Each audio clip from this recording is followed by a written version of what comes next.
Дел заради фактот што платите во источниот дел од државата се помали. Друг дел заради тоа што не се вклучени во донесување одлуки за нивното место за живење. Младите наоѓаат причини зошто да ја напуштат средината во која живеат. Токму затоа локалните самоуправи прават напори да се подобри ситуацијата и младите да останат да живеат и работат дома. Можноста за иницирање и развој на туризам, подобрување на инфраструктурата, поврзаноста, создавање на услови, дигиталната трансформација и меѓуопштинската соработка, промоцијата на дигиталните услуги кон сите корисници граѓани, што како предуслов верувам дека ќе биде причина за намалување на тој процент и таа тенденција на иселување. Сепак, како што напоменав, ова е само една од алатките во насока на подобрување на регионалниот развој и секако дека во соработка и со останатите институции, централната власт. Дополнителен проблем е и старењето на населението. Во источниот дел од државата претходниот период се отвори четвртата ламила во домот за стари лица во Берово, но бројот на легла е недоволен.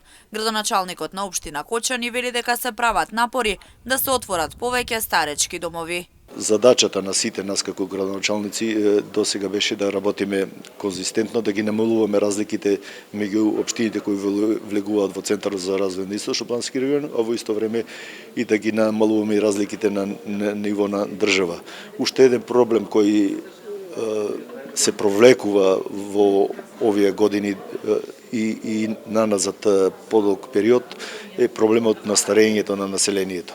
Со реализацијата на проектот за изградба на дом за стари, односно проширување на дома за стари во Берово, решаваме само еден дел од целокупниот проблем. Се надевам, натаму ќе имаме енергија и сили за да изнајдеме и средства и начини да изфинансираме повеќе вакви капацитети. И наредната 2025 година еден од приоритетите на Центарот за развој на Источнопланскиот регион ќе бидат проекти и активности преку кои ќе се задржат младите дома. Фокусот ќе биде ставен повторно на животна средина, повторно ќе имаме димензија како младите да си ги задржиме во регионот и да ја унапредуваме туристичката понуда, бидејќи туризмот ни е една од основните гранки по кои што и ние лесно се промовираме и здравата животна средина нормално со дополнителен програмски период од програмата за зачувување на природа.